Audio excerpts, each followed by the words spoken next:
quand on vient de milieu modeste, souvent, on a une sorte de barrière mentale. On n'arrive pas à casser le plafond de verre parce qu'on n'arrive pas à se dire que c'est possible de faire beaucoup plus gros. Mais n'oubliez pas, on apprend toujours par référence. Fréquentez des gens qui ont passé ces barrières-là.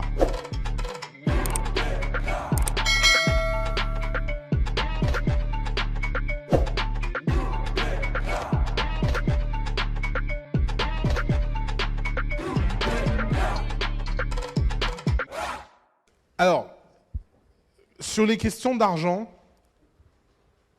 d'abord, il faut comprendre qu'en fait, l'argent dans une boîte, c'est omniprésent à tous les stades. Pourquoi ? Parce que l'argent, c'est l'élément objectif de valeur que vos clients vont vous donner, c'est vos revenus. L'argent, c'est l'élément objectivable de valeur qui va être vos coûts. Et l'argent, qui va vous manquer ou que vous allez gagner, c'est votre résultat. Si vous gagnez moins d'argent que vous en dépensez, vous avez besoin d'aller chercher de l'argent qui est celui des investisseurs, quelle que soit la forme d'investissement, que ce soit un investisseur, un business angel, un fonds, une banque, une subvention, etc. Mais vous avez besoin de financer ce manque. Et si vous gagnez plus que ce que vous dépensez, vous avez une question fondamentale de qu'est-ce que vous faites de cet excès ? Est-ce que vous le distribuez et vous kiffez ?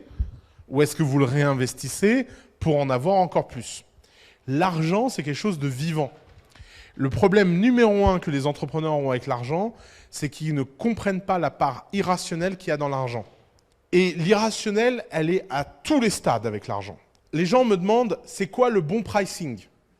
Le bon pricing, c'est le pricing auquel vous croyez.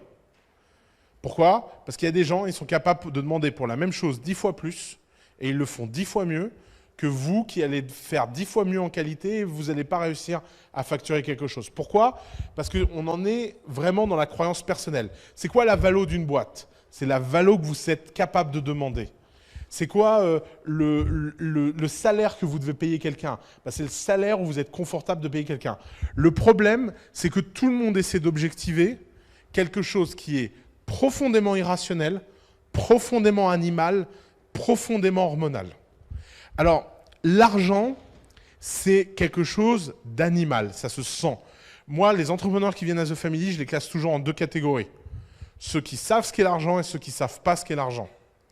Ceux qui ne savent pas ce qu'est l'argent, ils ont toujours beaucoup plus de problèmes que les autres. Pourquoi ? Parce que si vous avez un problème avec l'argent, tout le monde aura un problème avec vous. Vous ne pouvez pas, si fondamentalement vous pensez que l'argent n'est pas important, les investisseurs le sentiront. Si fondamentalement, vous pensez que vous n'avez pas besoin d'argent pour être heureux, tout le monde le sentira. Si fondamentalement, ce qui est important pour vous, c'est autre chose que l'argent, les gens vous le feront payer. C'est pour ça que les gens qui ont une passion de l'argent, en général, font des bons entrepreneurs. Parce que leur vie est simple.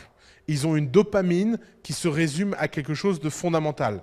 Je gagne de l'argent, ma dopamine monte. Je perds de l'argent, ma dopamine baisse. Et donc, ils ont un truc sur lequel ils peuvent optimiser, itérer et refaire. Problème, l'argent, c'est une dopamine qui n'est pas ouverte à tout le monde. Par exemple, l'un des grands drames de ma vie, c'est que j'ai jamais réussi à être fondamentalement excité par l'argent. Moi, j'aime l'argent pour de mauvaises raisons. J'aime l'argent non pas pour ce que l'argent apporte, mais pour ce que l'argent permet de faire. Il y a une grande différence entre vouloir dépenser de l'argent pour faire plus et vouloir de l'argent pour avoir de l'argent. Moi, à titre perso, j'ai toujours dépensé plus d'argent que j'en ai jamais gagné, même quand j'en gagne beaucoup. Je vous dédicace à mon banquier d'amour. Tout ceci est pour toi. Moi, j'ai des banquiers qui ont fini en dépression avec moi. C'est comme ça. Pourquoi ? Parce que l'argent est un outil, mais au moins, je sais que c'est un outil. C'est le minimum que vous devez comprendre en tant qu'entrepreneur. Et il faut faire très attention à vos croyances personnelles. Vos croyances personnelles ont un impact sur votre façon de bouger, sur votre façon de pitcher, sur votre façon de convaincre les gens. Alors, décomposons et commençons par le truc le plus fondamental qui est le pricing et le chiffre d'affaires. Il n'existe pas de prix objectivable en dehors de l'offre et de la demande. Vous avez d'un côté l'offre, vous avez d'un autre côté la demande. Les gens pensent que les pricing sont drivés par la demande. C'est vrai et faux à la fois. Évidemment qu'il existe des phénomènes de pricing naturel lorsque la demande dépasse de loin l'offre. Si vous êtes dans un domaine où quelqu'un a besoin d'acheter quelque chose et qu'il n'y a pas suffisamment de choses, c'est la demande qui va driver les prix vers le haut. Ça, c'est les cas rêvés pour un entrepreneur, parce que même si vous êtes mal à l'aise avec l'argent, vous allez vous-même avoir une compétition des gens qui ont besoin d'acheter votre service.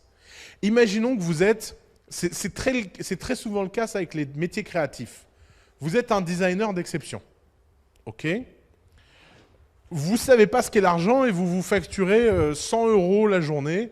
Et déjà, 100 €, vous êtes super mal à l'aise quand vous faites ça. Par exemple, ma femme, tiens, c'est un très bon exemple de ça. Ma femme, elle est médecin. Son fantasme secret, elle me tuerait si elle savait que je dis ça sur une vidéo. Mais elle ne les regarde pas, donc c'est bon. Son fantasme secret, c'est de pouvoir donner de l'argent à la fin de la consultation à son patient.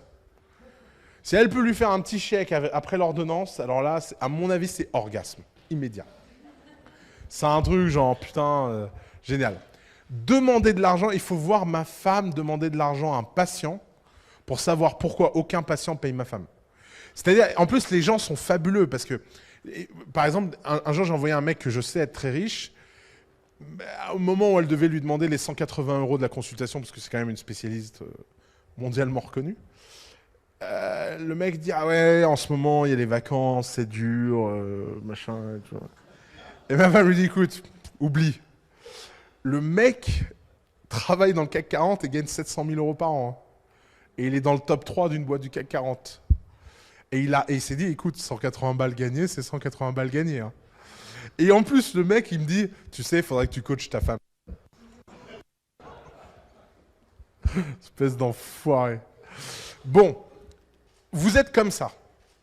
Mais en fait, ces gens-là, ils ont la chance, c'est qu'ils sont toujours sauvés par la demande. Pourquoi? Parce que le nombre de patients que ma femme peut voir dans une journée est limité. Donc, qu'est-ce qui se passe? À un moment, elle voit tellement de gens qu'il n'y a pas de place pour les gens plus riches qui veulent la voir. Donc, qu'est-ce qu'il fait? Il surbide. Et c'est comme ça que ma femme a fini par être payée des dizaines de milliers d'euros pour aller voir une princesse au Bristol à 2 h du matin en urgence. Et elle était fatiguée, elle n'avait pas envie d'y aller. Et ils lui ont dit, si vous venez dans l'heure, on vous donne 12 000 €. Donc la même consultation est passée de 180 à 12 000 €. Pourquoi? Parce que la demande peut être tellement excessive et que l'offre, vous êtes designer, vous faites un site par jour, vous êtes payé 100 balles. Et il y a un mec qui veut absolument un site maintenant. Il vous dit, OK, ce sera 5 000. D'un seul coup, votre pricing a changé. Et ce qui est fabuleux sur ces gens-là, c'est quand ils se font payer ce prix-là un jour, après, ils veulent toujours ne se faire payer que ce prix-là. Ça, en général, c'est les pires. Parce qu'une fois, c'est un peu comme les tigres qui ont goûté la chair humaine. Après, ils viennent des timbrés. Bon, malheureusement, ma femme n'a pas assez goûté le tigre. Elle est repartie dans ses consultations gratuites. Mais c'est une autre histoire. Tout ça pour dire que la demande n'est pas la seule chose qui drive l'offre. Prenons un autre exemple. Les diamants. Pourquoi les diamants, c'est cher? Haha. Qui pense que les diamants sont rares? Levez la main. Allez, soyez honnête. Attendez, tout le monde pense que les diamants sont rares. Vous faites genre, OK, c'est quoi la production mondiale de diamants? Ouais, t'as pas levé la main. Évidemment que tout le monde pense que le diamant est rare. En fait, le diamant est une arnaque. Le diamant est possédé par une famille. 80% de la production du diamant est possédée par une famille belge qui a fait travailler l'agence McCain dans les années 20, 30, et qui est arrivée avec ce slogan publicitaire qui a été élu meilleur slogan publicitaire de la décennie, Diamonds are forever. OK? Quand vous pensez diamant, vous pensez rêve, vous pensez luxe, vous pensez classe, vous pensez femme. N'importe quel Américain pense que quand il se fiance, il doit offrir un solitaire. Breakfast at Tiffany, ça a été financé par qui, ce film? Par cette famille. Et en fait, cette famille, depuis les années 30, a fait 2 choses. 1, les diamants sont en excess of production. Il faut savoir que le prix réel d'offre de diamants devrait être 200 fois inférieur à ce qu'il est. Mais comme ils ont 100% de l'approvisionnement et que les 20% qui ne maîtrisent pas, ils ont des accords avec ces gens-là aussi, et ils ont cornerisé le marché du diamant.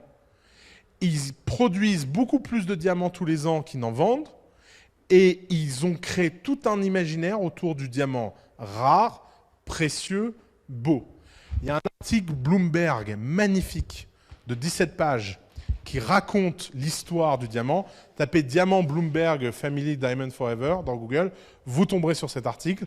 C'est extraordinaire cette histoire parce que ça montre qu'un prix peut être drivé par l'offre. Donc, le prix n'est pas forcément quelque chose d'objectivable.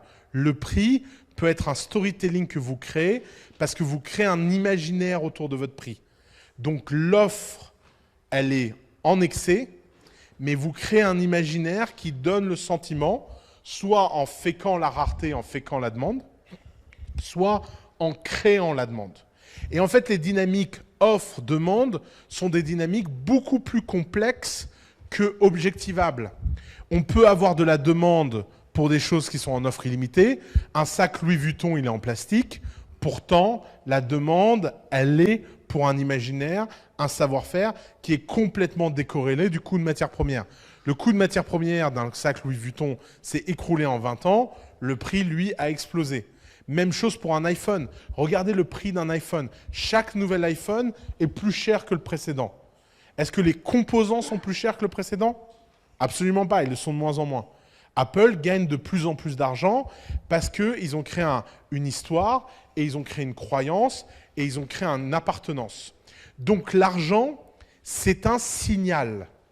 Alors en économie, un signal, ça veut dire que c'est une information qui est donnée entre des parties qui échangent cette information. Le signal, c'est que quand quelque chose est cher, on envoie le signal qu'il est de bonne qualité. Et il faut différencier deux choses, la valeur perçue et la valeur réelle, la qualité perçue et la qualité réelle. Idéalement, vous faites quelque chose de haute qualité réelle qui est vendu à un prix haut. Mais ça, c'est le niveau zéro du pricing. Le niveau ésotérique du pricing, c'est vous vendez quelque chose de cher, quelque chose qui ne coûte pas cher. Et encore une fois, c'est du levier, ça, c'est du leverage. Alors, problème numéro 1 de la plupart des entrepreneurs, c'est qu'ils ne se font pas confiance, ils ont peur, ils pensent que ce n'est pas de la qualité, et deuxièmement, ils pensent que les phénomènes sont dynamiques, sont statiques, alors qu'en fait, ils sont dynamiques. Je m'explique. L'un des pires conseils qu'on donne aux entrepreneurs, c'est que c'est plus facile de baisser un prix que de le monter. Vous l'avez déjà entendu cette phrase ? C'est une phrase que tous les blaireaux qui n'ont jamais fait une boîte dans leur vie disent quand ils veulent donner un conseil à un mec qui essaye. C'est pour ça qu'il faut faire très attention aux prépubères qui donnent des conseils aux puceaux. Ça ne marche pas en fait. Ils sont biologiquement inaptes à comprendre ce qui se passe. Pourquoi ils disent ça? Parce qu'ils se placent du point de vue que seuls eux connaissent, qui est du point de vue du consommateur. Donc ils se disent, moi consommateur, je préfère quand un prix baisse que quand un prix monte. Donc, c'est plus simple de baisser les prix que de les monter. Haha. En fait, non. C'est beaucoup plus compliqué de baisser un prix que de le monter. Pourquoi? Parce que quand vous baissez un prix, il se passe quelque chose de magique dans votre boîte. La boîte est toujours construite sur son taux de marge. Retenez cette règle de base. Quand vous avez un taux de marge élevé, vous avez des dépenses élevées. Quand vous avez un taux de marge élevé, les salaires sont élevés. Quand vous avez un taux de marge élevé, les loyers sont élevés. Quand vous avez un taux de marge élevé, vous êtes dans les beaux quartiers. Quand vous êtes un hardcore discount qui gagne quelques centimes par produit, eh ben vous comptez les crayons et les tables. Amazon, il travaille sur des portes dans les bureaux parce que les portes, ça coûte moins cher que les bureaux. C'est juste pour rappeler à chaque employé que chaque centime compte. Si vous arrivez le premier jour chez Amazon et qu'on vous fait bosser sur une porte, quelle est la première question que vous posez? C'est pourquoi je bosse sur une porte? Et là, votre collègue, il vous dit, ouais, c'est parce que Jeff, il a découvert qu'acheter des portes en faillite, ça coûtait moins cher qu'acheter des bureaux en faillite. Donc, on met les portes sur des tréteaux. Qu'est-ce que vous comprenez instantanément? Qu'il va falloir faire gaffe au pognon. Qu'il va falloir faire très, très gaffe au pognon. Pourquoi? Parce que pas de marge. Donc, qu'est-ce qui se passe quand vous n'avez pas de marge et que vous montez les prix? Vous créez de la marge, vous créez du bénéfice. Or, si l'offre, elle est bonne et que la demande, elle est forte, monter un prix, c'est très facile. Si vous vous mispricez et que quelqu'un vient vous dire double tes prix et que vous doublez les prix et que vous gagnez 2 fois plus d'argent, votre structure de coût, elle reste la même. Alors que maintenant, réfléchissons à qu'est-ce qui se passe quand on baisse un prix. Quand on baisse un prix, on réduit sa marge. Et quand on réduit sa marge, on réduit ses bénéfices. Et comme toute la structure a été créée sur un bénéfice plus élevé, il faut baisser les salaires, il faut virer des gens, il faut restructurer la boîte et il faut faire des choses qui ne font plaisir à personne. Quand vous montez les prix et que ça marche, vous pouvez faire plaisir à tout le monde. Quand vous baissez les prix et que ça marche, il faut vous mettre tout le monde sur le dos dans votre boîte. C'est pour ça que baisser un prix est beaucoup plus dur que le monter. Donc, sur les questions d'argent vis-à-vis du pricing, la question fondamentale que vous devez avoir en tête, c'est à combien je dois vendre pour survivre et être évident. Commencez par l'évidence. Commencez toujours par une approche qui est une approche des coûts. Combien ça me coûte, combien je dois gagner. Faites des ratios simples du genre, j'ai besoin de gagner 3 fois ce que ça me coûte ou 4 fois ce que ça me coûte parce que je vais dépenser un quart en salarié, un quart en frais, un quart en bénéfices et un quart en machin. Faites des choses évidentes qui vous permettront, quand vous aurez les discussions de pourquoi quelque chose coûte le prix que ça coûte, vous pourrez simplement le justifier en une phrase. Parce que c'est impossible d'avoir suffisamment confiance au début, à moins que ce soit votre deuxième ou troisième boîte. C'est pour ça que les serial entrepreneurs ont sur ces sujets-là un avantage comparatif incroyable sur les first-time entrepreneurs. Mais si vous êtes first-time entrepreneur, prenez le sujet le plus simplement possible. N'essayez pas d'optimiser. Et quand on vous dit qu'on aurait pu payer plus, eh ben c'est pas grave, dites-vous que c'est le coût de votre apprentissage. Vous tomberez toujours sur des conseils qui vous disent « Oui, mais ce que tu fais, ça a plus de valeur, monte tes prix, machin, blabla ». Faites-le que quand vous maîtrisez votre offre. Faites-le que quand votre product market fit, il est clair. Faites-le quand vous êtes en phase de croissance. Et là, par contre, faites-vous plaisir. Faites du prix au hasard. Multipliez par 2 et voyez ce qui se passe.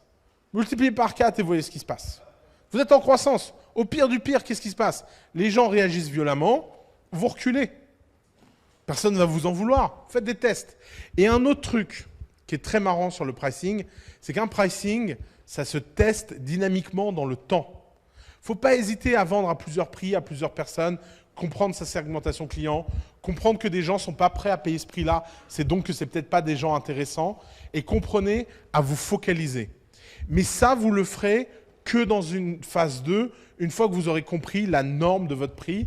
Et c'est la différence entre le prix par valeur, où en fait le prix dépend de la valeur que vous offrez, et le prix par what the fuck, qui est simplement complètement décorrélé et qui est simplement le prix auquel vous croyez.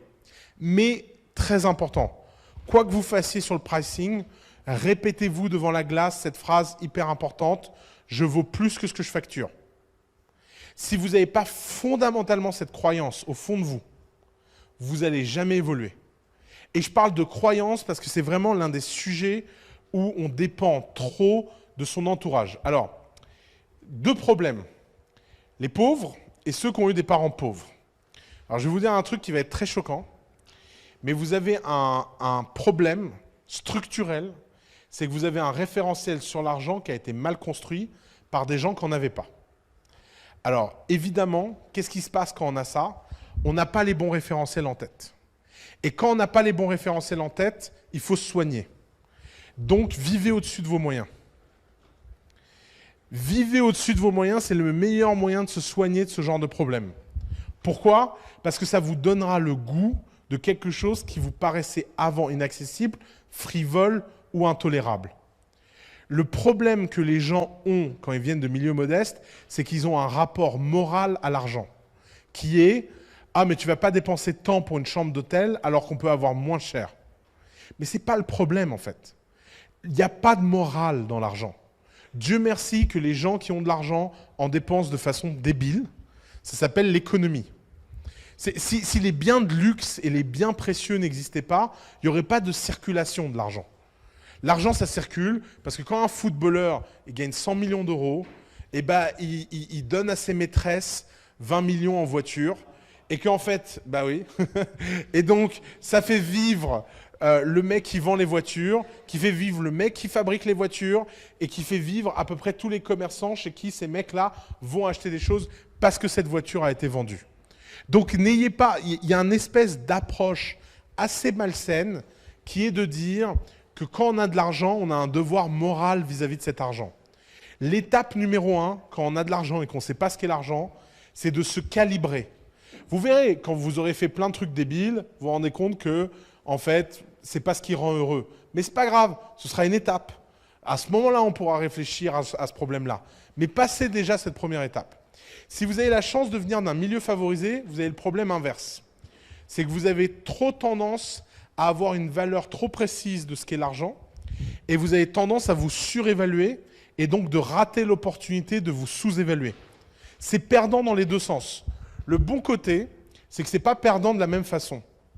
Quand vous êtes favorisé, vous avez tendance à ne pas trouver votre product market fit parce que vous n'êtes pas capable de faire du gratuit et vous n'êtes pas capable de descendre et de monter. Alors que quand on vient de milieu modeste, souvent on a une sorte de barrière mentale, on n'arrive pas à casser le plafond de verre parce qu'on n'arrive pas à se dire que c'est possible de faire beaucoup plus gros. Mais n'oubliez pas, on apprend toujours par référence. On apprend toujours par ce qu'on voit autour de nous. Fréquenter des gens qui ont passé ces barrières-là.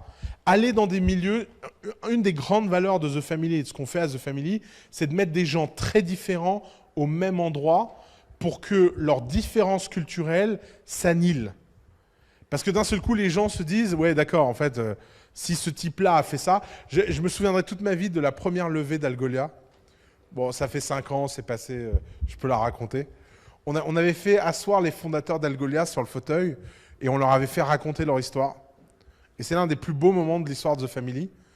Parce que Algolia, c'était pas les mecs les plus show-off de The Family, on va dire ça gentiment comme ça.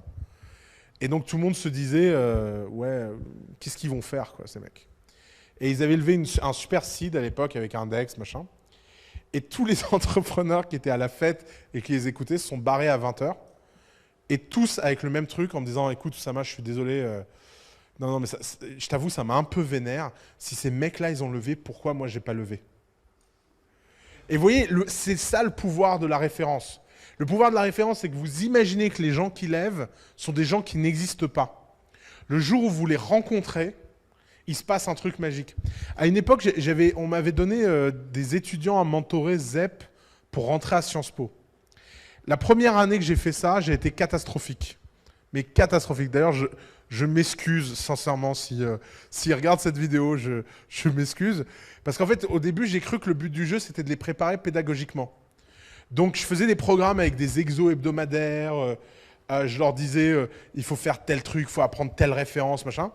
Et en fait, les mecs, ils avaient la tête qui explosait. Ils arrivaient au concours. Ils étaient 10 fois plus stressés que la moyenne, 10 fois plus complexés que la moyenne. Ils se disaient, j'y arriverai pas. Le mec, il en sait 3 fois plus que moi. Et je passerai pas le concours. Bon, ok. Alors, d'abord, en plus, je l'ai pas passé le concours, donc en fait, j'en savais rien. Quelle idée d'avoir confié à ça. Et en fait, comprenez ma situation. Moi, on me donne un gamin de ZEP qui a 17 ans et qui veut passer le concours Sciences Po. Et moi, je crois que Sciences Po, c'est un truc où les gens, pour rentrer, ils doivent faire un certain nombre de choses, ils doivent connaître un certain nombre de références. Bon. Et en fait, c'est vrai et faux à la fois. L'année d'après, on m'a reconfié quelqu'un. Bon, ça a été tellement une catastrophe la première année. Je sais pas pourquoi on me les a confiés une deuxième année. Et il s'est passé un truc bizarre. C'est que la première séance, j'ai dû annuler parce que je devais aller boire un verre avec un ami qui fêtait un truc. Et je me suis dit, bon, bah, plutôt que de travailler, de toute façon, je vais la stresser, je sais pas quoi, on va rompre la glace, elle va venir avec moi et elle va rencontrer ces gens-là et on va faire la fête. Et il s'avère que ce type a fait Sciences Po et que tous les gens à la fête, bah, 80% d'entre eux avaient fait Sciences Po. Donc elle vient à la fête, on boit des coups, on félicite le mec, il y a des machins, tout. Et puis on est sur le chemin du retour et elle me dit, mais les gens là, ils ont fait Sciences Po?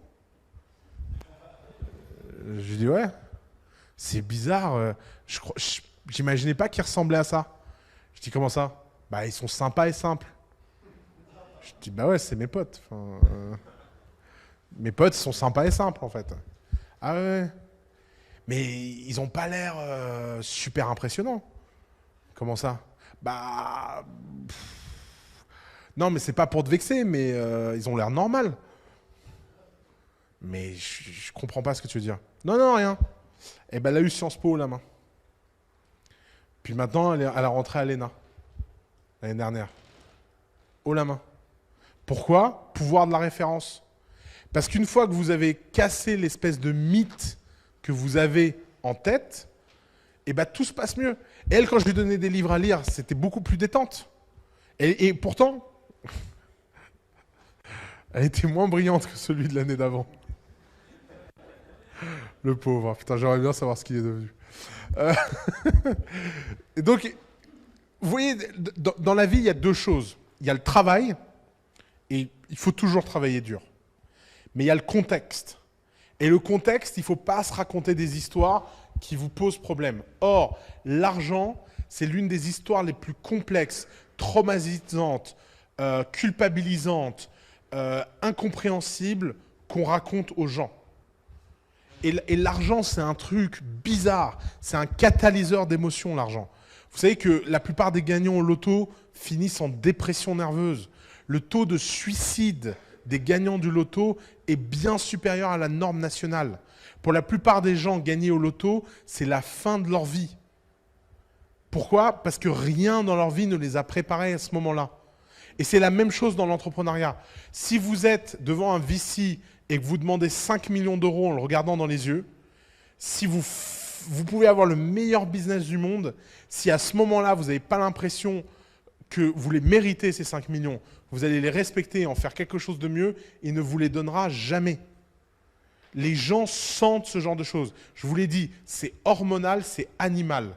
Moi, quand un entrepreneur apply as a family, je sais immédiatement sur quelle barre il se place vis-à-vis de ces questions-là. Et c'est un sujet de travail de fond de changer. Et pour ça, il n'y a pas de recette miracle, mais prenez ce sujet comme un sujet de « j'ai besoin d'avoir un rapport neutre à l'argent ». Alors, si vous êtes du genre fasciné par l'argent et que vous êtes dans le club de la dopamine, tant mieux. Par exemple, Xavier Niel, quand il est venu à The Family, il a dit « ma vie en tant que businessman, elle est très simple parce que j'aime l'argent. Donc, quand j'en gagne, je suis heureux. Quand j'en perds, je suis malheureux. J'ai pas de problème de est-ce que le sujet me passionne. Moi, je suis passionné par tout ce qui me fait gagner de l'argent. » Mais c'est pour ça qu'il est milliardaire. C'est un rêve. Moi, je rêverais d'être comme ça. Je vous jure, ça simplifie tellement tout. Vous n'avez pas d'espèce de truc où vous avez des rapports complexes, vous voulez machin. Retenez cette règle. Les entrepreneurs ne peuvent pas le faire que pour l'argent, parce que l'argent, c'est neutre. Donc, il y a 1 milliard de façons de gagner de l'argent. Si vous vous dites « je veux faire de l'argent », le problème, c'est que vous allez être paralysé, parce qu'il y a tellement de façons de gagner de l'argent que si vous n'avez aucune passion personnelle, vous ne saurez pas comment gagner de l'argent. Maintenant, s'il n'y avait pas d'argent, il y a peu d'entrepreneurs qui le feraient. Parce qu'on ne peut pas faire quelque chose d'aussi dur et pas avoir une mesure objectivable sur laquelle on peut se comparer avec ses copains et dire « ah, moi j'ai le truc, machin ». Et d'ailleurs, pourquoi on a un problème de honte avec l'argent? Un des trucs que nous, on casse à The Family, c'est combien les gens ont gagné en vendant leur boîte. Les gens ne veulent pas dire ça en France. Nous, on le dit. On le dit à tous les entrepreneurs. Et une fois que c'est outé, bah, ils n'ont plus le choix en fait. Ils sont dans le classement et ils savent qu'ils ont fait mieux ou moins bien que tel mec et ils ont la rage de vouloir faire mieux la prochaine fois. Mais c'est important. Si vous gardez ça confidentiel, et notamment, un des gros problèmes qu'on a en France, c'est les gens qui ne gagnent pas d'argent et dont le storytelling, c'est j'ai vendu ma boîte. Mais en fait, ça reste des clochards. Donc tout le monde pense qu'ils ont de l'argent alors qu'ils n'en ont pas. Et il n'y a rien de pire dans la vie que les gens pensent que vous avez de l'argent alors que vous n'en avez pas. Ça, c'est perdant-perdant. Vous avez toutes les emmerdes que les gens pensent que vous avez de l'argent et vous n'avez aucun des bénéfices d'en avoir. Et ça aussi, il faut le casser. Alors évidemment que c'est important pour le storytelling dehors, mais dedans, il faut le casser et vous devez créer un groupe d'amis, vous devez créer un groupe de gens. C'est pour ça que les clubs professionnels, c'est pour ça que les choses comme l'APM, par exemple, en province, où les patrons de PME se rencontrent et parlent à cœur ouvert de leurs problèmes, ça a tellement d'importance. Les alcooliques anonymes ont tout compris. Vous ne pouvez pas faire quelque chose qui demande des efforts personnels quasi ésotériques et ne pas le faire en ayant un support des autres, en ayant un support de gens qui vivent la même chose que vous et en ayant quelque chose qui vous drive. Alors, l'argent, ça prend plein de dimensions et ça a une autre dimension, c'est celle des coûts et la façon dont vous dépensez l'argent. Alors, là encore une fois, il y a deux types de gens. il y a les radins et les autres. Bon, les radins, ils ont un avantage de court terme et ils ont un désavantage de long terme. L'avantage de court terme, c'est qu'ils ont plus de chances de survivre. Quand vous créez une boîte, 1 euro, c'est 1 euro. Parce qu'en fait, 7 euros, vous ne savez pas si ce n'est pas l'euro qui va vous tuer, qui va vous manquer. Imaginez que toute boîte, un jour, a été dans une situation où elle n'avait plus que 3 mois de cash. Si l'entrepreneur avait été radin, peut-être que ce n'est pas 3 mois de cash qu'elle aurait, mais 6 mois de cash. OK ? Donc ça, c'est l'avantage comparatif des radins. Classez-vous très honnêtement, est-ce que vous êtes radin ou pas ? Si vous êtes radin, voilà le manuel. Votre avantage de court terme, c'est face à long terme. Pourquoi ? Parce que ce que vous gagnez à économiser au début, vous le perdez à voir qu'en fait, le but du jeu, c'est pas de réduire les coûts, le but du jeu, c'est d'augmenter les revenus. Vous avez 2 façons de gagner de l'argent dans la vie.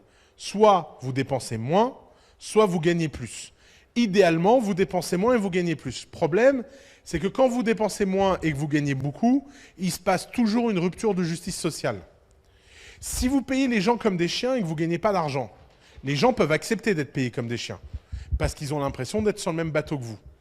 Le jour où vous êtes sur votre yacht, vous êtes milliardaire, mais les gens sont toujours payés comme des chiens, commence une lutte sociale qui détruit de la valeur. Parce que les gens ont l'impression que vous ne savez pas reconnaître leur valeur et leur contribution. C'est pour ça que l'un des plus grands problèmes, c'est de partager la valeur. Or, quand vous êtes radin, partager la valeur, ça vous rend malade. Donc, il faut l'objectiver. Nous, on aide tous les radins de The Family à objectiver l'argent qu'ils donnent autour d'eux et ce qui paye les autres. Pour le coup, la meilleure façon d'objectiver, c'est de regarder les gens qui font la même chose, comment ils font. Pourquoi ? Parce que même si je répète que benchmark is for loser, le seul domaine où le benchmark a une importance, c'est les domaines de rémunération. Pourquoi ? Parce que c'est le seul domaine où quelqu'un qui travaille chez vous pourrait travailler ailleurs. Les gens pensent toujours que les produits sont en concurrence parfaite. C'est faux. Parce que les produits, c'est très rare que quelqu'un réellement benchmark le marché, regarde tout ce qui existe, compare toutes les caractéristiques, etc. Il y a un tout petit pourcent de la population qui font ça. Mais la plupart des gens, ils achètent sur un coup de pulsion, c'est le coût du supermarché. Vous allez dans un supermarché, vous avez 200 marques de pâtes, vous prenez cette marque-là, parce que vous trouvez que le paquet il est plus joli que les autres. Personne ne va regarder les ingrédients, l'origine du blé, est-ce que ça a été dans un champ où il y avait à côté un champ qui avait un problème, regardez les coordonnées GPS du champ, etc. Donc, si vous n'êtes pas un timbré, vous allez avoir des achats pulsions. Par contre, quand vous êtes un salarié, le travail que vous faites dans une entreprise A, vous pourriez le faire dans une entreprise B.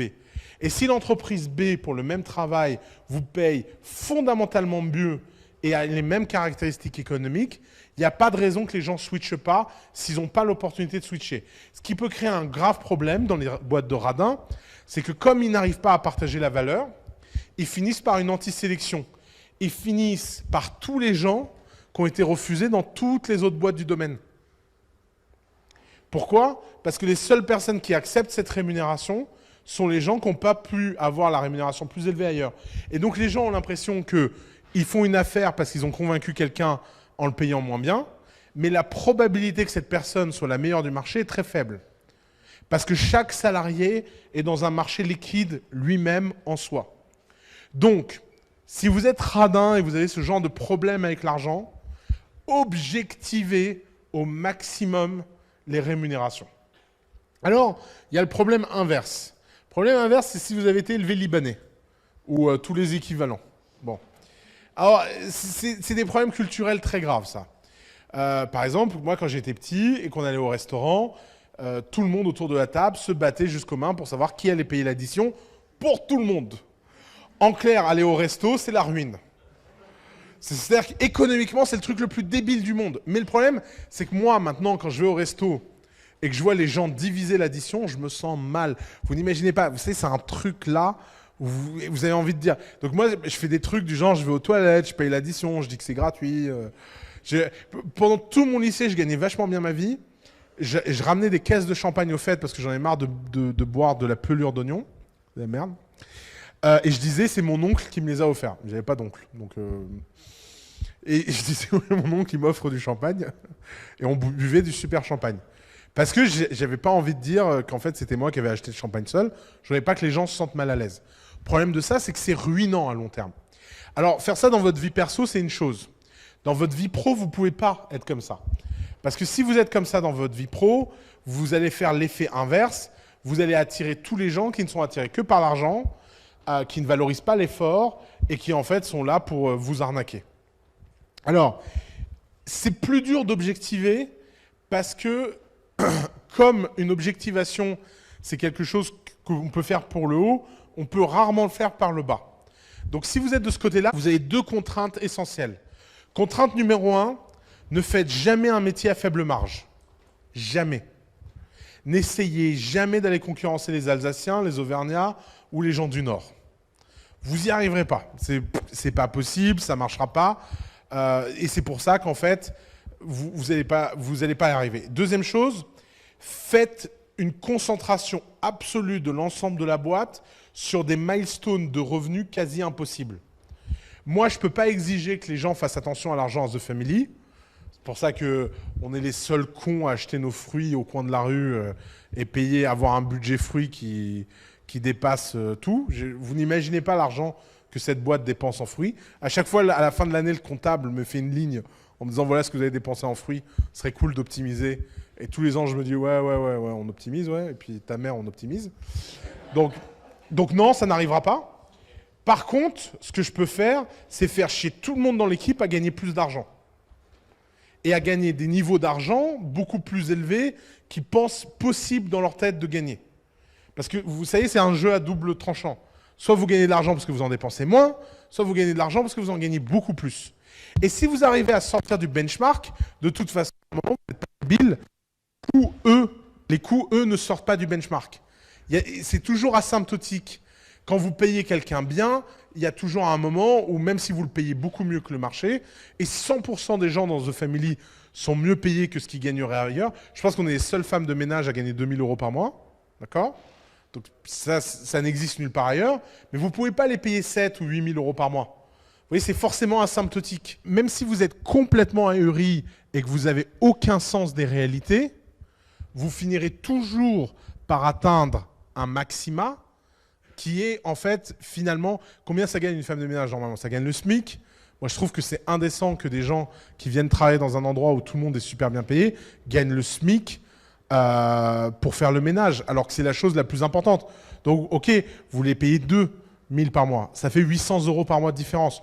800 € par mois de différence, si dans une boîte comme The Family, vous n'êtes pas capable de produire cette valeur, changez de métier. Parce que ça veut dire en fait que vous ne savez pas ce que vous faites.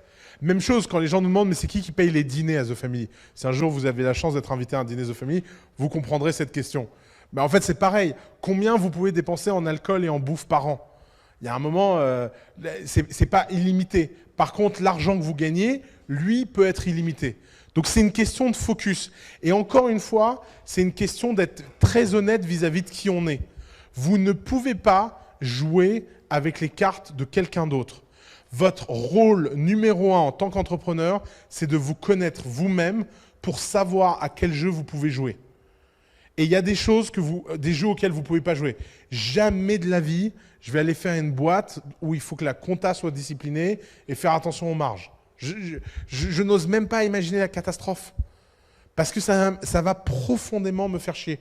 Parce que 100% de ma vie m'a amené à être qui je suis et je ne vais pas à un moment tout réécrire sous prétexte que j'ai envie de faire une boîte que quelqu'un d'autre pourrait faire 100 fois mieux de moi. Et ces histoires culturelles et tout, c'est réel. Y a des cultures qu'on apprend enfant et qui toute la vie donnent des avantages business. C'est comme ça. Vous êtes japonais, bah, vous êtes discipliné. Vous ne pouvez pas faire autrement en fait. Et si vous ne l'êtes pas, bah, en fait, vous n'êtes plus japonais, vous êtes autre chose. Parce qu'en fait, la caractéristique d'être japonais, c'est d'être discipliné. Donc si vous avez envie d'être créatif et tout, bah, vous quittez le Japon en fait. 100% des japonais créatifs quittent le Japon, c'est comme ça. Parce qu'ils n'ont pas le choix. Ils peuvent pas faire autrement en fait. Donc ça ne veut pas dire que vous êtes condamné à être celui que vous êtes, mais à un moment donné, vous devez choisir soit la rupture, soit la continuité. Et si vous choisissez la continuité, il faut comprendre que chacune de vos caractéristiques personnelles empêche un certain nombre de choix. Et c'est pour ça que l'argent, c'est un sujet tellement inégalitaire. Inégalitaire parce que la différence entre un entrepreneur qui est à l'aise avec les questions d'argent et un entrepreneur qui ne l'est pas change de tout au tout. Je le vois par exemple dans une de nos meilleures boîtes qui s'appelle Comet. Comet, c'est un vendeur d'exception. Donc qu'est-ce qui se passe? À chaque fois qu'il vend son produit, il le vend plus cher que la fois d'avant. Imaginez l'impact sur sa boîte. Pourquoi? Parce qu'il a ce truc. Kimono, c'est un autre exemple. Kimono a des prix beaucoup plus chers que la concurrence. Il ne baissera jamais ses prix parce qu'il croit profondément dans la qualité qu'il fait. Et il pense que la qualité qu'il produit est une qualité réelle. Et ça, c'est une croyance. Si vous, en tant que patron, vous n'y croyez pas, si ce n'est pas au fond de vos tripes que vous êtes persuadé que vous faites de la meilleure qualité, ben vos salariés n'y croiront pas. Et si vos salariés n'y croient pas, le jour où ils ont un client qui se plaint en disant « j'ai trouvé moins cher ailleurs », et ben quand Kimono, on leur dit « j'ai trouvé moins cher ailleurs », ils disent ben, « vas-y ailleurs, vas-y, je te regarde ». Tu reviendras en pleurant dans 3 mois. Mais évidemment, 100% des gens ne reviennent pas. Mais c'est comme Apple.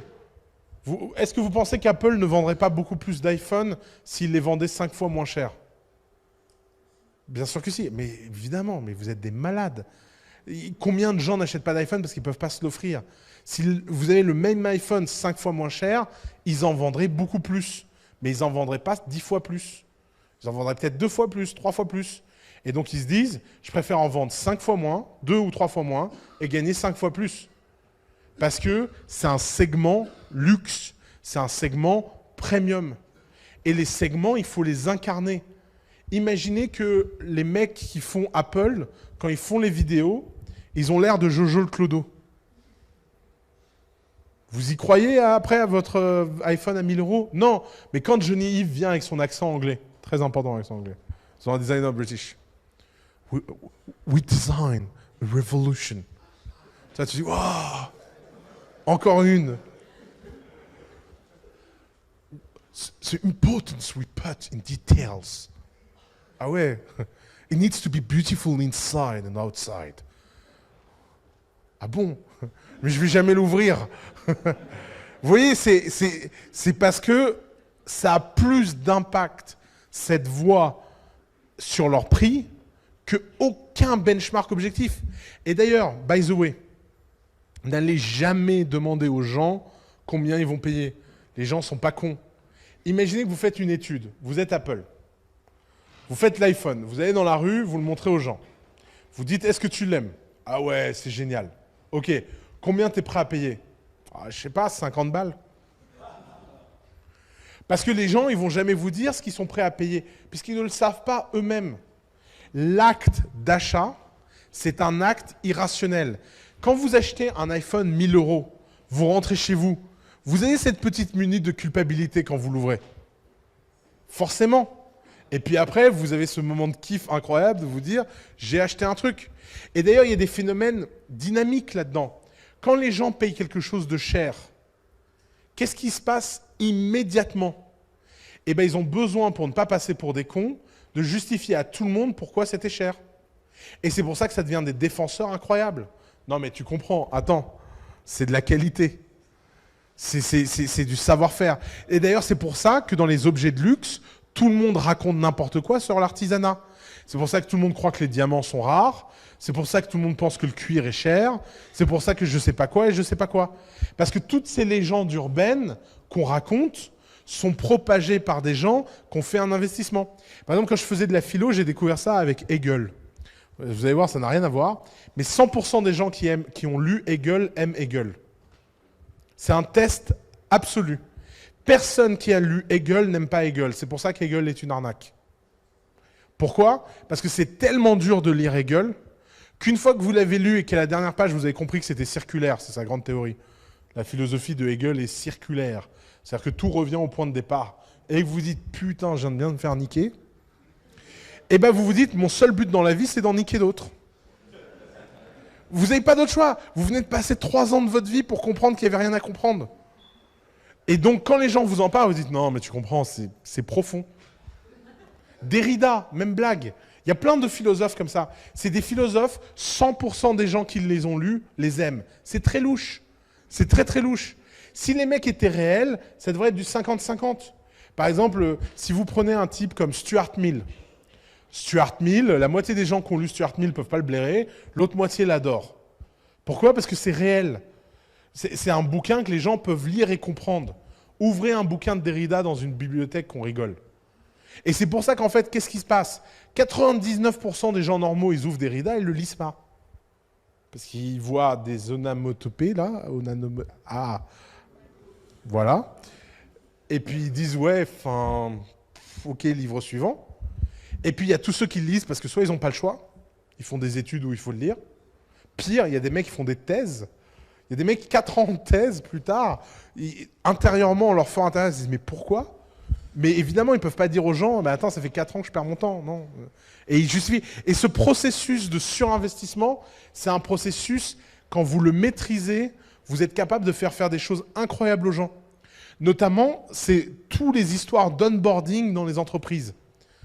Si vous arrivez à faire un vrai onboarding d'effort à un employé ou à un utilisateur, eh ben, il a fait un tel investissement qu'il ne veut plus sortir du système. Par exemple, tout à l'heure, je vous racontais l'histoire de l'hôtel où les types y tapent.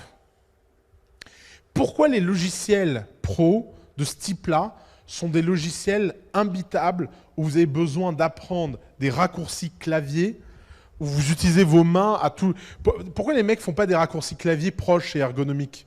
Mais des trucs, là, vous êtes là, machin... Bah parce qu'en fait, c'est un investissement. Une fois que vous avez fait cet investissement, vous ne pouvez plus rien utiliser d'autre. Parce que vous avez passé tellement de temps à maîtriser ce truc, pourquoi vous allez vous faire chier avec un nouveau truc?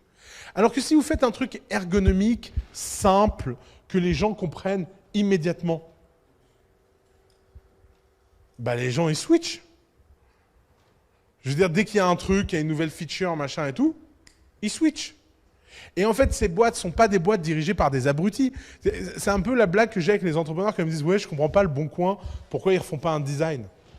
Parce que 100% des gens qui utilisent le Bon Coin ont investi dans les features mal foutues du Bon Coin. Si le Bon Coin a le malheur de faire un design qui vaut le coup, mais il n'y a plus de Bon Coin. Parce qu'en fait, toute leur base d'utilisateurs se sentira trahie de tout le temps qu'ils ont investi à utiliser un truc qui était mal foutu. Le mal foutu peut être une stratégie. Et c'est pour ça qu'en fait, l'argent, le prix, les levées, les valos et tout ce que vous essayez d'objectiver et de rendre objectivable ne le sont pas. Tout ceci sont simplement des rapports émotionnels et personnels à des choses qui sont profondément intimes. L'argent, c'est quelque chose qu'on construit quand on est enfant et qu'on subit toute sa vie. Votre tâche numéro 1 en tant qu'entrepreneur, c'est quelle que soit l'éducation que vous avez reçue vis-à-vis de l'argent, qu'elle soit du côté aisé ou défavorisé, c'est de la casser et de trouver quelque chose de sain qui correspond à votre marché et à ce que vous essayez de faire.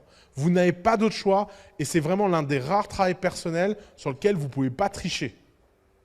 Parce que si vous ne réglez pas ce problème, vous plafonnez toute votre vie. Et vous n'imaginez pas, quand les gens règlent ce problème, il se passe des choses magiques. Nous, on le voit tout le temps à The Family. Quand les gens changent profondément leur rapport à l'argent et leur croyance à l'argent, des choses magiques arrivent. Merci beaucoup.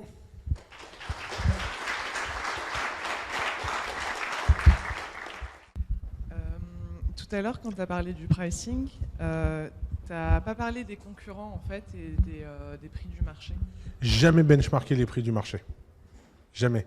Les clients ne benchmarkent pas. Le nombre de choses que tu peux... Regarde, quand tu regardes, je sais pas moi, un hôtel, tous les prix pour un hôtel sont les mêmes. Ou tiens, un autre exemple, beaucoup mieux, le vin. Combien il y a de vin cher, pas bon, et combien il y a de vin pas cher, bon? Est-ce que tu crois vraiment que les gens qui sont dans un supermarché, ils ont tout le rayon de vin, comment ils achètent leur bouteille de vin? Ben, c'est simple, il y a 5 segments de marché. Il y a les gens qui achètent la bouteille la plus chère parce qu'ils ne veulent pas se faire chier. Et les gens qui achètent la bouteille la moins chère parce qu'ils veulent juste s'enivrer. Il y a les gens qui achètent la plus belle étiquette. Il y a les gens qui achètent juste le vin qu'ils connaissent pour faire genre connaisseur. Et il y a tous les gens qui prennent au hasard. Voilà. Et tu as les 5 segments de marché. Et tu peux pas en fait... Tu peux pas être sur les 5 segments en même temps. Il faut que tu choisisses ton positionnement. Ouais, mais en B2B. Mais en B2B, c'est pareil. Mais c'est faux. Mais en fait, arrête. Si tu redis encore une fois en B2B, je descends et je t'éclate. Aucun acheteur en entreprise... Ok, si ce que tu disais était vrai, Slack ne coûterait pas 4 fois plus cher par utilisateur que HipChat. Pourquoi Slack coûte 4 fois plus cher par utilisateur que HipChat? C'est exactement la même chose, HipChat et Slack. C'était exactement la même chose au lancement. Pourquoi Slack est 4 fois plus cher par utilisateur? Il a écrit un mémo là-dessus qui s'appelle « We don't sell saddle here », quelque chose comme ça. Lis ce mémo. Slack launch mémo. Et tu verras, il explique ce truc. Il dit, nous, on a une politique de prix qui est élevée, on ne cherche pas, on n'est pas... Et les phénomènes... Après, tu as des phénomènes disruptifs de prix. Par exemple, Netscape est un navigateur payant et Internet Explorer est un navigateur gratuit. Là, tu as un problème de concurrence. Mais tu n'as pas un problème de concurrence parce que les gens vont comparer. Non. Tu as un problème de concurrence parce que l'adoption d'Internet Explorer sera plus rapide que l'adoption de Netscape. Et le K-factor de l'un va être plus élevé que le K-factor de l'autre. Tu comprends ce que je veux dire? C'est-à-dire que tous les jours, Netscape va enregistrer 2 nouveaux clients et tous les jours, Internet Explorer va enregistrer 20 nouveaux clients. C'est pas que les gens ont comparé les deux. Non, c'est que d'un côté, les gens ne connaissaient pas l'existence de Netscape et de l'autre, les gens ne connaissaient pas l'existence d'Internet Explorer. Mais le graphe de tous les gens qui installent Internet Explorer est beaucoup plus rapide que celui de Netscape parce qu'il est payant. Et là, tu as un problème. Mais ce n'est pas un problème de pricing, c'est un problème de modèle. Quand tu es disrupté par quelqu'un, si demain quelqu'un lance un Slack gratuit qui marche aussi bien que Slack et qui n'y a pas ce phénomène psychologique du genre comment ils vont gagner leur argent. Parce que pourquoi Slack ne peut pas être gratuit? Parce qu'une entreprise, moi, tu me dis Slack est gratos, jamais je l'utilise. Parce que je me dis, mais comment ils vont gagner leur vie? Par contre, Microsoft, quand elle te dit Internet Explorer est gratuit parce qu'on gagne une tonne d'argent sur le reste, et Internet Explorer, c'est un petit truc, bah là, ça me va. J'avais vécu ce truc dans la recherche géophysique. Une fois, j'ai fait une mission pour CGG Veritas, et je leur avais dit, mais je ne comprends pas, les gars, vous êtes les seuls à vendre un truc que toutes les compagnies pétrolières offrent. Comment vous espérez vraiment à long terme justifier que vous allez survivre? C'est bizarre comme truc. Et ils disent oui, mais nous on vend une meilleure qualité, une meilleure techno. Mais c'est gratuit. Ou c'est la discussion de VoIP IP vs ligne téléphone. Ouais, mais le VoIP IP ça coupe. Ouais, c'est gratuit. Ouais, mais le VoIP IP c'est moins bien. Ouais, mais c'est gratuit. Ouais, mais le VoIP IP ça marche pas partout. Ouais, mais c'est gratuit. Ouais, il faut avoir un ordinateur. Ouais, mais c'est gratuit. Et en fait, tu ne peux pas gagner face à l'argument. Si je te dis le VoIP IP, c'est 20% moins cher que une bonne ligne de qualité. Tu dis, ouais, alors bon, ça coupe tout le temps. Ah ouais, t'as raison, je vais payer 20% de plus. Tu vois la différence? Donc en fait, ces histoires de prix, de comparaison, de marché, etc. Et d'ailleurs, si tu es dans un marché où les gens te commoditifient et prennent le moins cher, c'est que tu as un problème de valeur, en fait. Ça veut dire que ta valeur perçue, elle est zéro. C'est par exemple, c'était le problème que Dropbox avait. Tu vois, Dropbox, c'était de moins en moins cher. Puis un jour, ils ont dit, on en a marre, on arrête les conneries, on ne va pas compete avec la planète entière parce que le stockage, c'est de moins en moins cher. C'est une course vers le zéro. Et ben, on va créer de la valeur ajoutée, on va créer Dropbox Enterprise, on va créer des features, on va des trucs et on va facturer cher pour du stockage qui est gratuit. Et boum, 1 milliard de revenus. Tu vois, mais il faut faire des switches de « Ok, on arrête. Si tu n'aimes pas une conversation, change de sujet. » Ça, c'est une erreur très courante des entrepreneurs.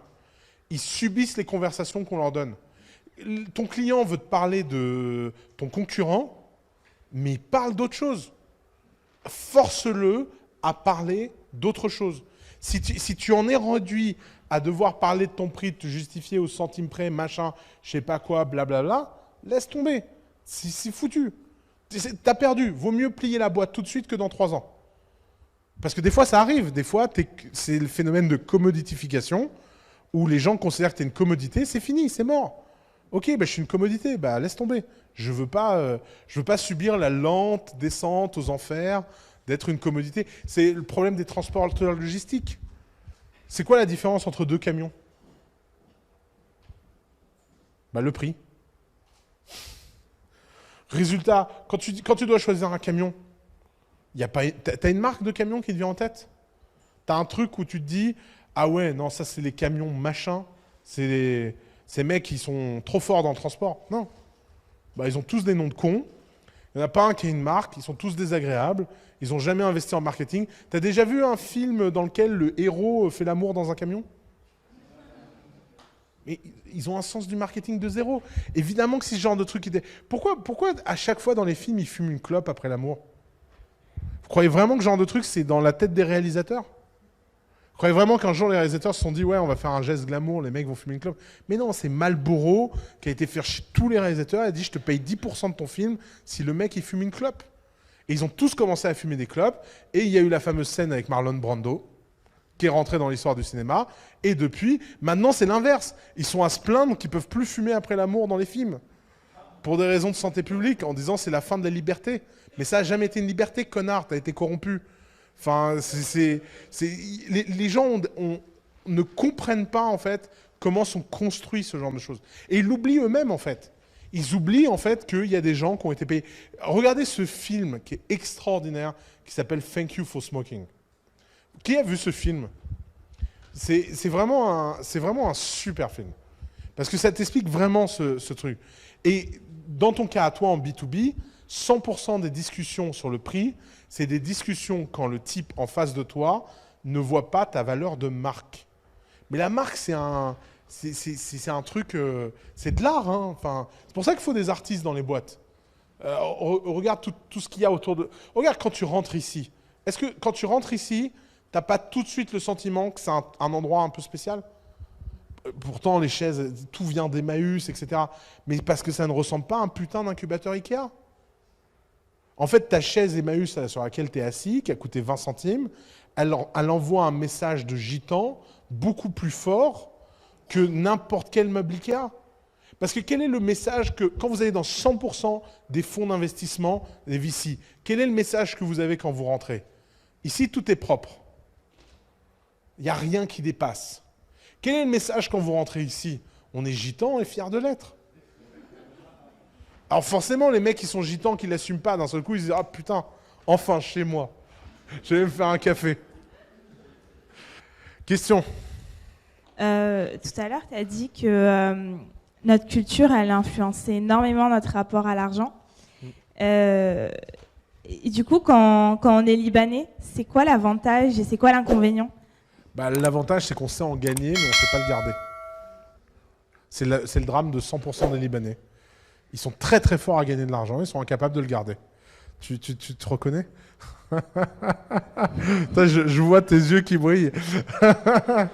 Okay. Et c'est comme ça. Mais moi, je te raconte des histoires. Ma mère, mais en fait, tu vis dans un pays de fous. Tu vois, moi, j'ai une mère. Notre maison, elle a été détruite 4 fois. Ma mère a reconstruit la maison 4 fois. La maison de ma famille est à la frontière israélienne. Chaque fois qu'Israël est rentré, la maison est tombée. Construit une première fois, deuxième fois, troisième fois. La 4e fois, c'est moi qui ai payé la maison. Donc, j'ai voulu faire plaisir à ma mère. C'était pour ses 65 ans. Je lui ai payé l'argent pour construire la maison. Tu arrives dans la maison, tu es quand même avec ta mère, tu vois. Tu es assis comme ça sur la terrasse et ta mère, elle te dit, ouais, allez, merci mon chéri, mashallah, machin, je sais pas quoi. Tu vois la terrasse là, je regrette parce que j'ai fait une terrasse de granit. Il y a la voisine, elle a fait une terrasse de marbre. Son fils, qui est aux States, lui a payé une terrasse en marbre. Moi, j'avais que l'argent pour le granit. Mais elle te dit ça, mais genre, mais c'est un truc. Et tu vois, moi, ça me rend ouf, quoi. C'est quoi ton problème avec la terrasse, en fait? Granit, marbre, on s'en fout, elle est très bien, ta terrasse, tu vois.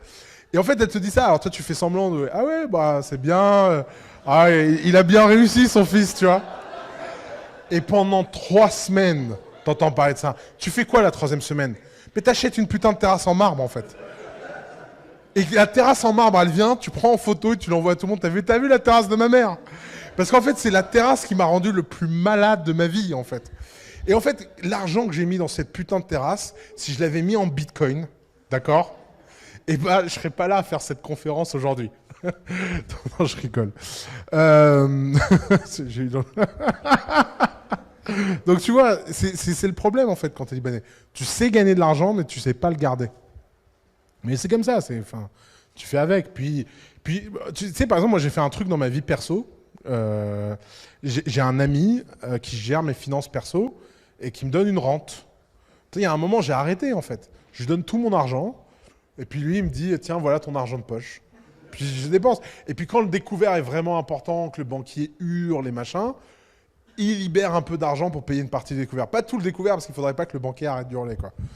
Mais tu vois, tu peux toujours trouver des solutions à tes problèmes. Tu as deux choix. Soit tu te dis, ouais, je vais changer, je vais devenir alsacien. Soit tu te dis, en fait, c'est mort, ça va jamais arriver. Tu prends un Alsacien, c'est ton pote, tu lui fais confiance. Tu dis, écoute, vas-y, moi, je me fais pas confiance. C'est Ulysse qui veut écouter les sirènes. Il s'attache sur le bateau. Même s'il veut sauter dans l'eau, il peut pas. Il est attaché. Eh ben, il faut apprendre à gérer ses faiblesses de volonté. Et pour ça, il faut vraiment bien se connaître. Tu vois, je pourrais avoir un problème d'ego, me dire, putain, je m'appelle Oussama, je dirige deux familles, je sais pas gérer mon argent perso. Bah non, je sais pas gérer mon argent perso. C'est comme ça. J'ai eu une sale éducation, ma mère, elle a tout raté là-dessus. Je te parle pas de mes oncles, de mes frères, de mes machins. Mais c'est de la folie. Tu vas en boîte à Beyrouth, mais tu deviens fou. T'as les mecs qui font des concours de taille de bouteilles dans les tables. Et je suis sûr qu'en fait, les boîtes, elles ont compris, elles offrent la première bouteille. Juste pour démarrer le cycle, quoi. Un jour, j'étais avec un type, il a mis 100 000 euros dans une bouteille. Mais tu dis, mais qu'est-ce qui va pas dans ta vie, en fait? Qu'est-ce qui t'est arrivé à ce moment-là pour que tu prennes cette décision? Eh ben, tu sais ce qu'il m'a dit? Rencontre ma mère. Évidemment, mais je vois très bien le truc, en fait. Je vois très bien le truc. Donc il faut se gérer, en fait. C'est comme quand je vais à Vegas, tu vois. J'ai interdiction d'avoir une carte bleue quand je vais à Vegas. Moi, tu me mets à Vegas, c'est Dark Oussama, quoi. Enfin, Attends, là, je vais me refaire. Attends, je te jure, le 25, il sort à la roulette, file-moi 10 000 balles.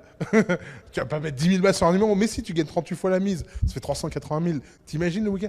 Un jour, j'étais à Vegas, j'ai gagné 120 000 euros. 120 000 euros sur un numéro.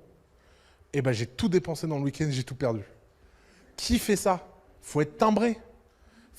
Mais c'est cool parce que ça fait partie du jeu. Je sais que je suis timbré. Je suis avec des gens qui sont timbrés, on a bien profité. On a acheté des robes d'une suite, on a pris une villa, on a plongé dans la piscine, on a offert une tournée dans la boîte. Enfin, c'est cool. Mais parce que je savais très bien que de toute façon, je repartirai jamais avec l'argent. C'est pas possible. C'est construit pour te rendre fou, cet endroit. Et alors en plus, quand tu as des prédispositions culturelles, alors là...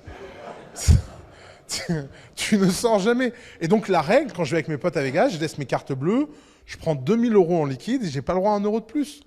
Bon, bah tu montes à 120 000, tu kiffes, quoi. Tu montes pas, tu kiffes pas. Un jour, j'ai tout perdu au bout d'une demi-heure, ça a été mon pire séjour à Vegas, quoi. J'étais là, je disais au mec, t'as pas 100 balles à me prêter? Allez. Non. Parce que je prends aussi l'Alsacien avec moi, comme ça. Et lui, il s'en est toujours parmi des 120 000, hein. Il m'a quand même sorti qu'on aurait pu faire l'apport d'un appart. Et je lui dis oui, mais l'appart, ça se saisit, alors que les souvenirs, aucun huissier peut te les prendre. Une vraie règle de vie. Question. Du coup, quand tu n'as pas la dopamine liée à l'argent, est-ce que c'est le même mécanisme un peu que tu viens de décrire, à savoir peut-être s'entourer de personnes qui ont la dopamine liée à l'argent? Ouais. Ou Ouais, alors ça c'est plus compliqué parce que si tu n'arrives pas à comprendre que l'argent c'est la seule valeur objectivable de ton succès et que tu veux pas admettre cette idée, je pense que de toute façon en tant qu'entrepreneur, tu passeras jamais le plafond. Ça, je pense qu'à l'inverse, c'est un truc sur lequel il faut changer. Tu es obligé à un moment donné, si tu veux être entrepreneur, de rentrer dans le jeu de l'argent. Parce que si tu rentres pas dans le jeu de l'argent, t'es pas dans le jeu. Parce que c'est la règle fondamentale du jeu entrepreneurial. On est dans un système capitaliste où les gens te confient de l'argent avec un contrat que tu es censé leur rendre. Et c'est pour ça que j'ai tellement de mal avec les entrepreneurs sociaux, tu vois, qui prennent des subventions, qui prennent des investissements, parce qu'ils seront là, oui, nous on fait plus que l'argent, mais oui, mais comment on le mesure, ce que tu fais plus que l'argent? Et c'est pour ça que je pense que ce genre de boîte attire naturellement les psychopathes. C'est un truc qu'on voit dans les non-profit. Énormément de psychopathes sont dans les non-profit. Parce que ce qui se passe, c'est que quand l'intention est bonne, plus personne ne regarde le résultat. Si quelqu'un vient et vous dit « je vais sauver les enfants en Afrique », et ben d'un seul coup, tout le monde s'arrête et se dit « putain, ce mec, il est incroyable, il va sauver les enfants en Afrique ». Et 15 ans après, tu découvres en fait qu'il les viole. Non mais c'est des histoires comme ça, il y en a des centaines. Pourquoi il y a autant d'histoires comme ça? C'est parce que l'intention et l'histoire de l'intention annihilent notre capacité à juger le résultat. Et c'est pour ça qu'il faut faire très attention avec les non-profits et qu'il faut faire très attention avec les gens qui se considèrent comme entrepreneurs sociaux. Parce que dans le système dans lequel on est, l'argent, c'est pas parfait, mais c'est la seule histoire universelle, neutre, que tout le monde comprend et qui permet d'objectiver les résultats de tout le monde. Tu peux classer 100% des entreprises dans le monde par rapport au chiffre d'affaires qu'elles font. Et ça, c'est une grande force. Alors évidemment, il y a des gens, ils font du chiffre d'affaires parce qu'ils polluent la planète. Donc, tu as une responsabilité politique très différente qui est de dire qu'est-ce qui est légal et qu'est-ce qui est illégal. Par exemple, moi, j'ai jamais compris que le plastique soit légal. Imagine, un jour, le gouvernement dit le plastique est illégal. Qu'est-ce qui se passera? Mais le lendemain, il y a une solution alternative. De croire qu'une solution alternative va venir parce que les gens vont prendre conscience qu'en fait, une bouteille en plastique, ça pollue le 6e continent, blablabla, mais vas-y. Mais bien sûr. Mais jamais de la vie. Ça ne marche pas comme ça. Par contre, tu dis plastique est illégal, bam, le système capitaliste prend le relais. C'est-à-dire que tous les gens qui gagnent de l'argent dans le plastique, il va falloir qu'ils gagnent de l'argent ailleurs. Et comme par hasard, ils vont inventer un truc mieux, biodégradable. Ils diront, tiens, c'est bizarre qu'on n'ait jamais pensé avant. Et parce que la contrainte crée l'innovation. Et c'est là où nos hommes politiques ne prennent pas leurs responsabilités. Ils préfèrent faire croire aux entreprises qu'elles ont une responsabilité sociale, en disant aux entreprises, vous avez une responsabilité sociale, ce qui est scandaleux, parce qu'une entreprise, sa seule responsabilité sociale, c'est de gagner de l'argent et de payer les gens qui travaillent pour elle. Parce que tu n'as pas d'argent, tu n'as pas de quoi payer. Sinon, que ce soit en investissement, en subvention ou en je sais pas quoi, en crédit, c'est vivre à crédit, en fait, de ne pas gagner d'argent. Pas gagner d'argent, ça ne devrait jamais être célébré comme un succès, en fait. Allez, une dernière question. Ouais. Enfin, une dernière question, je ne sais pas pourquoi je dis une dernière question. Je culpabilise un peu parce que je commence à faire payer mon service, sauf que la valeur délivrée n'est pas du tout à la hauteur de la valeur espérée. Ouais, espérée. Pourquoi elle est moins bien? Pourquoi elle est moins bien? En gros, c'est une marketplace. Donc je sais ce que tu fais. Ouais, les partenaires payent, et en fait, quand ils payent, du coup, ils s'attendent à avoir un minimum de clients, sauf qu'ils n'ont pas tous ce minimum de clients. Je me dis que c'est un peu une arnaque. Il y a un problème si tu dis que c'est une arnaque. Soit ça l'est vraiment et arrête. Non, ça... Bah alors pourquoi tu dis que c'est une arnaque si ça ne l'est pas? Qui on peut décevoir si ce n'est pas les gens qui nous aiment? C'est toujours ce truc en fait. On ne déçoit pas les gens qui ne nous connaissent pas ou qui nous ignorent. Évidemment que si tu as des clients et que tu n'es pas à la hauteur, tu vas les décevoir. Parce qu'ils t'aimaient, ils espéraient quelque chose. Maintenant, il faut avoir le courage de continuer et d'avancer. Tu n'as pas d'autre choix. Je veux dire, et tu voudrais quoi en plus? Le plaisir que ce soit gratuit et facile? Non. Ça fait mal, c'est dur. Quand tu fais quelque chose, tu prends le risque de décevoir. Et c'est parce que tu en déçois que tu prends l'opportunité de faire de mieux en mieux.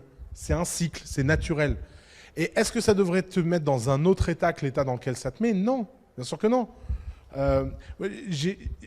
On a un avocat qui s'appelle Serge Vatine qui m'a raconté l'histoire de son père, qui était pénaliste, qui, avant chaque procès pénal aux assises, vomissait le matin. Il vomissait. Il se levait le matin, il vomissait. Et un jour, il a dit à son père, mais putain, tu veux pas faire autre chose? Tu veux pas essayer de régler ce problème? Et il lui a dit, le jour où j'arrête de vomir, j'arrête ce putain de métier. Bah, c'est pareil. Évidemment que si tu es avocat pénaliste aux assises, tu as la vie d'un mec entre les mains. Si ça te fait rien, que tu es, ouais, tranquille, je vais aux assises, ah, il s'est pris 30 ans de tôle. Mais ok, c'est horrible. Mais le fait que tu vomisses, que tu le portes dans tes tripes, eh ben, ça te rappelle que tu n'as pas d'autre choix que de foirer. Parce que quand tu es avocat pénaliste aux assises, tu foires. C'est comme ça. C'est ton métier de foirer. Eh ben, c'est pas grave. Tu remontes, tu recommences. Et les vrais héros ne sont pas les gens qui sont passés de l'autre côté. Le vrai acte héroïque, c'est de nager. C'est quand tu es au milieu de l'eau sur ton radeau et que tu lâches pas. C'est ça le vrai acte héroïque. Une fois que tu es passé de l'autre côté, tu n'es plus un héros, ça y est, tu es fini, tu es une figure. D'ailleurs, c'est le drame de 100%. Un jour, Un jour, j'écrirai un livre sur les entrepreneurs qui ont réussi. Ce sera un livre très drôle. Ça s'appellera Doute et sombritude de la gloire. C'est un truc, les gens n'imaginent pas, mais personne n'a d'empathie pour ces gens-là. Une fois que tu as réussi, tu perds le droit à ce que qui que ce soit te considère d'un point de vue empathique. Vous croyez vraiment qu'un milliardaire qui vient vous expliquer à quel point sa vie est triste, ça fait pleurer qui que ce soit? Il y a un milliardaire dans l'histoire de l'humanité qui a osé le faire. Un seul. C'est le fondateur de Minecraft, qui a publié 10 tweets expliquant son désespoir et son spleen. Regardez les millions de messages d'insultes. Les millions de messages d'insultes qu'il a reçus. Le mec, il est en dépression, il est dans sa maison de 4000 mètres carrés. Il se dit, tiens, je vais partager avec le monde à quel point ça va pas. Et pendant une semaine, il se fait insulter du matin au soir par des millions de gens. Et tous les gens qui ont vu ces tweets et qui ont compris ce qu'il voulait dire, ils ont fermé leur gueule. Tu crois vraiment que Bill Gates lui a dit « Je comprends ce qui t'arrive, mon pote. T'inquiète, courage, on passe. » Non, c'est « Ferme ta gueule. » Moi, non, moi, je ne veux pas me faire insulter. Donc, je vais aller à mon club des milliardaires anonymes et je vais essayer de survivre, quoi. Mais c'est tout, quoi. Et en fait, l'échelle à laquelle tu le vis, c'est la même chose que si tu étais milliardaire, en fait. C'est que tu vis quelque chose pour laquelle personne ne peut avoir d'empathie. Personne. Personne ne peut te dire putain, t'as pas de bol, mon vieux. Donc, tu la fermes et tu continues, en fait. Et tu te plains pas. Allez, question ? Il n'y a plus de micro, d'accord.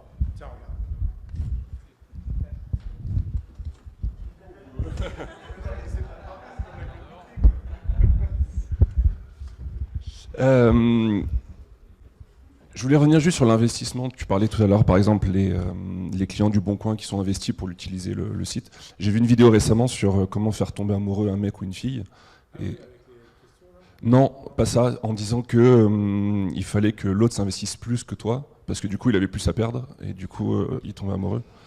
Mais par contre c'est un contre-intuitif parce que on nous apprend l'onboarding, tu nous dis un onboarding compliqué ou un produit compliqué, et on nous apprend l'inverse, on nous apprend un onboarding hyper simple, un produit qui soit intuitif, qui soit facile à utiliser, c'est ça qui fait rester les clients, donc c'est le côté contre-intuitif. Oui, et c'est pour ça que l'entrepreneuriat, c'est du talent.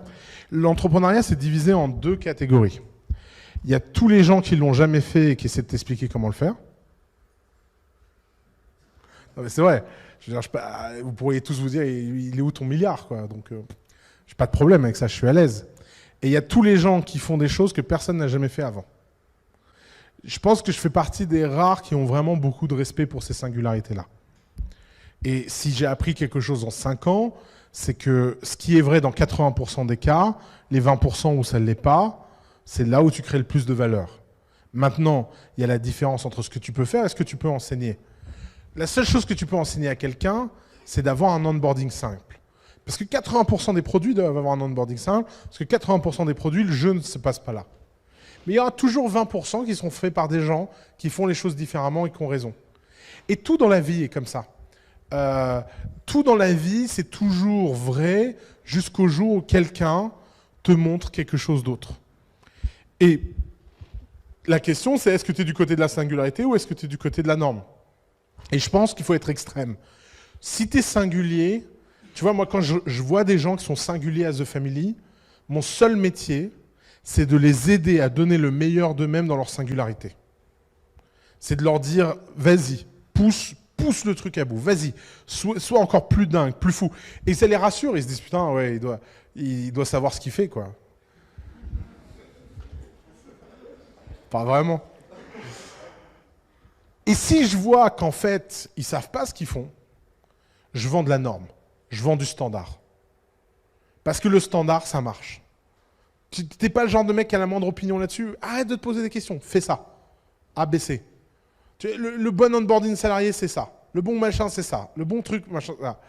Et en fait, c'est cette tension entre les deux. Tu ne peux pas innover sur 100% de ta boîte. Tu ne peux pas être singulier sur 100% de ta boîte. Le Bon Coin a peut-être innové sur le user interface, mais à la fin de la journée, ils n'ont pas innové sur le back-end.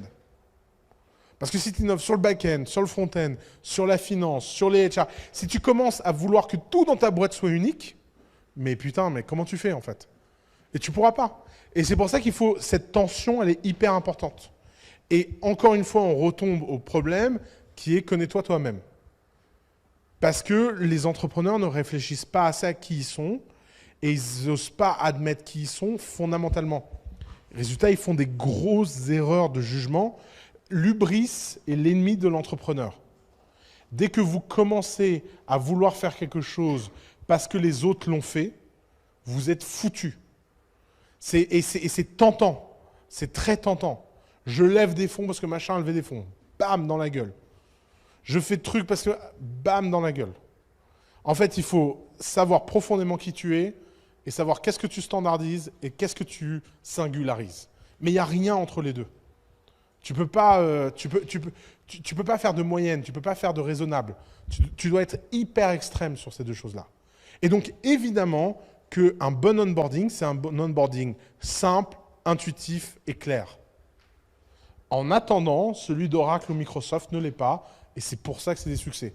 Et c'est ce paradoxe qui fait l'entrepreneuriat. Tu vois, et d'ailleurs, on ne valorise pas, on n'a pas assez d'entraînement éducatif au paradoxe. Je pense que le meilleur entraînement éducatif au paradoxe, c'est la physique quantique, mais c'est un peu violent. Mais même quand on lit des livres de vulgarisation de physique quantique, on comprend bien qu'il y a des concepts dans la nature qui nous dépassent. Un truc tourne en deux sens en même temps. Qu'est-ce que ça veut dire? Essayez de fermer les yeux et imaginer un truc qui tourne dans deux sens à la fois. Vous ne pourrez pas. Pourtant, mathématiquement, c'est vrai. Ben, ça, c'est un paradoxe. C'est quelque chose qui est au-delà de ta raison. Et l'entrepreneuriat, c'est au-delà de la raison. C'est toujours paradoxal. C'est vrai, c'est A est vrai, non A est vrai. C'est ce qu'on appelle en logique formelle des logiques tétravalentes. C'est-à-dire qu'à une cause donnée, tu as des conséquences données, et à ces mêmes conséquences, tu n'as pas les mêmes causes. Donc une même cause peut donner des conséquences différentes, et une même conséquence peut avoir des causes différentes. Et le chemin entre tout ce cercle n'est pas du tout linéaire. Cause peut donner conséquence qui vient d'une autre cause, et une autre cause peut donner une conséquence qui vient d'une autre conséquence. Donc, et ces logiques tétravalentes, on ne fait pas d'exercice vraiment pour les comprendre. Or, quand on est entrepreneur, on a besoin de les appréhender, on a besoin de les incarner, on a besoin de les comprendre, quoi. Question? Ouais. Un peu d'empathie.